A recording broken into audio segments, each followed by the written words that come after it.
Colours ಕನ್ನಡದಲ್ಲಿ ಪ್ರಸಾರವಾಗ್ತಾ ಇರುವ Bhagyalakshmi ಧಾರಾವಾಹಿಯಲ್ಲಿ Adishwar Kamath ಭಾಗ್ಯಗೆ challenge ಮಾಡಿ ಒಂದು ವಾರ ನಾನು ಮಿಡಲ್ ಕ್ಲಾಸ್ ಜೀವನ ನಡೆಸುತ್ತೇನೆ ಅಂತ ಹೇಳಿದ್ದಾನೆ. ಇದಕ್ಕೆ ಭಾಗ್ಯ ಕೂಡ ಒಪ್ಪಿದ್ದಾಳೆ. ಅದರಂತೆ ಆದಿ ಭಾಗ್ಯ ಮನೆಗೆ ಬಂದು 7 ದಿನಗಳ ಚಾಲೆಂಜ್ ಅನ್ನ ಆದಿ ಶುರು ಮಾಡಿದ್ದಾನೆ.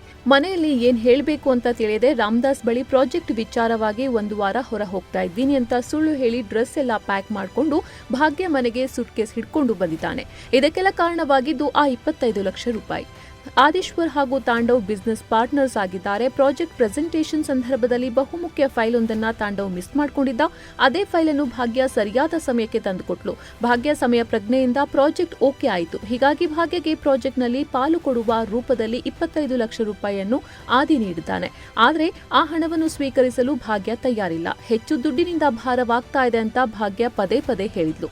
ಆಫೀಸ್ಗೆ ಬಂದು ಆ ಹಣವನ್ನು ಪುನಃ ಆದಿಗೆ ನೀಡಲು ಮುಂದಾದ್ಲು. ಹೀಗಾಗಿ ಭಾಗ್ಯಳಂತೆ ತಾನು ಮಿಡಲ್ ಕ್ಲಾಸ್ ಜೀವನ ನಡೆಸ್ತೇನೆ, ಈ ಚಾಲೆಂಜ್ ನಲ್ಲಿ ಗೆದ್ರೆ ಭಾಗ್ಯ 25 ಲಕ್ಷ ರೂಪಾಯಿ ತೆಗೆದುಕೊಳ್ಬೇಕು, ಇಲ್ಲಾಂದ್ರೆ ಬಿಸಿನೆಸ್ ಪಾರ್ಟ್ನರ್ ಆಗಬೇಕು ಅಂತ ಆದೀಶ್ವರ್ ಸವಾಲು ಹಾಕಿದ್ದಾನೆ. ಒಂದು ವಾರ ನಾನು ನಿಮ್ ತರ ಜೀವನ ಮಾಡಿ ನೋಡ್ತೀನಿ, ಅದೇನೋ ಕಷ್ಟ ಅದು ಇದು ಅಂತ ಹೇಳ್ತೀರಾ ಅಲ್ವಾ, ಅದೇನು ಅಂತ ನಾನು ನೋಡ್ತೀನಿ ಅಂತ ಹೇಳಿದ್ದಾನೆ. ಚಾಲೆಂಜ್ಗೆ ಭಾಗ್ಯ ಸಹ ಒಪ್ಕೊಂಡಿದ್ದಾಳೆ. ಜೊತೆಗೆ ಆದೀಶ್ವರ್ ಕಾಮತ್ಗೆ ಒಂದಷ್ಟು ಕಂಡೀಷನ್ಸ್ ಹಾಕಿದ್ದಾಳೆ. ಕಂಡೀಷನ್ ಪ್ರಕಾರ ಭಾಗ್ಯ ಮನೆಯ ಮೇಲಿರುವ ರೂಮ್ ನಲ್ಲೇ ಆದಿ ವಾಸ ಮಾಡಬೇಕು. ಆದಿ ಸ್ವತಃ ಮನೆಯ ಕೆಲಸ ಮಾಡಬೇಕು. ಒಂದು ವಾರಕ್ಕೆ 3 ಶರ್ಟ್ 2 ಪ್ಯಾಂಟ್ ಮಾತ್ರ ಬಳಕೆ ಮಾಡಬೇಕು. ದಿನಕ್ಕೆ 150 ರೂಪಾಯಿ ಮಾತ್ರ ಖರ್ಚು ಮಾಡಬೇಕು. ಕಾಮತ್ ಮನೆತನದ ಹೆಸರನ್ನು ಆದಿ ಎಲ್ಲೂ ಬಳಸುವಂತಿಲ್ಲ. ಮರುದಿನ ಆದಿ ಈ ಸವಾಲ್ಗೆ ಸಜ್ಜಾಗಿದ್ದಾನೆ. ಮನೆಯಲ್ಲಿ ಆದಿ ಈ ಚಾಲೆಂಜ್ ಬಗ್ಗೆ ಹೇಳುವಂತಿಲ್ಲ. ಹೀಗಾಗಿ ಸುಳ್ಳು ಹೇಳಿದ್ದಾನೆ. ತುಂಬಾ ಇಂಪಾರ್ಟೆಂಟ್ ಕೆಲಸ ಬಂದಿದೆ, ಒಂದು ವಾರದ ಮಟ್ಟಿಗೆ ನಾನು ಹೊರ ಹೋಗ್ತಾ ಇದ್ದೇನೆ, ನಾನು ಅಲ್ಲೇ ಇದ್ದು ಆ ಕೆಲಸ ಮಾಡಿಕೊಳ್ಬೇಕು, ಹೀಗಾಗಿ ಅಲ್ಲೇ ಉಳ್ಕೊಳ್ತಾ ಇದ್ದೇನೆ, ಹೀಗಾಗಿ ಮನೆ ಕಡೆ ಬರೋಕೆ ಆಗೋದಿಲ್ಲ. ಯಾವ ಕಡೆ ಅಂತ ಈಗಲೇ ಹೇಳೋಕೆ ಆಗಲ್ಲ, ಹೇಳಿದ್ರೆ ಸರ್ಪ್ರೈಸ್ ಎಲ್ಲ ಹಾಳಾಗತ್ತೆ, ಬಂದ ಮೇಲೆ ಎಲ್ಲ ಹೇಳ್ತೀನಿ ಅಂತ ಹೇಳಿ ಹೊರಟಿದ್ದಾನೆ.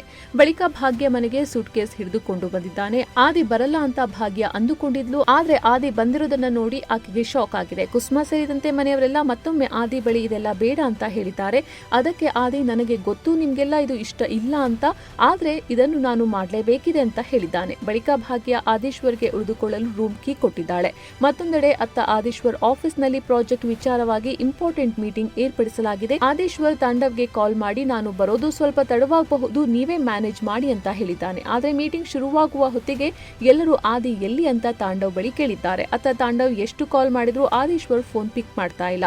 ಸದ್ಯ ಈ ಪ್ರಾಜೆಕ್ಟೇ ಕೈ ಬಿಟ್ಟು ಹೋಗುತ್ತಾ ಅನ್ನೋದು ಕೂಡ ನೋಡ್ಬೇಕಿದೆ. ಮತ್ತೊಂದೆಡೆ 7 ದಿನಗಳ ಈ ಸವಾಲನ್ನ ಆದಿ ಯಾವ ರೀತಿ ಸ್ವೀಕಾರ ಮಾಡ್ತಾರೆ ಅನ್ನೋದು ರೋಚಕತೆ ಸೃಷ್ಟಿಸಿದೆ. ವಿಶ್ವವಾಣಿ ಟಿವಿ ಸ್ಪೆಷಲ್ ನಿಮ್ಮ ಕುಟುಂಬಕ್ಕೊಂದು ಪರಿಪೂರ್ಣ YouTube channel. Interesting and informative ವಿಡಿಯೋಗಳನ್ನು ಮಿಸ್ ಮಾಡ್ಕೋಬೇಡಿ. ಈಗಲೇ ಸಬ್ಸ್ಕ್ರೈಬ್ ಮಾಡಿ.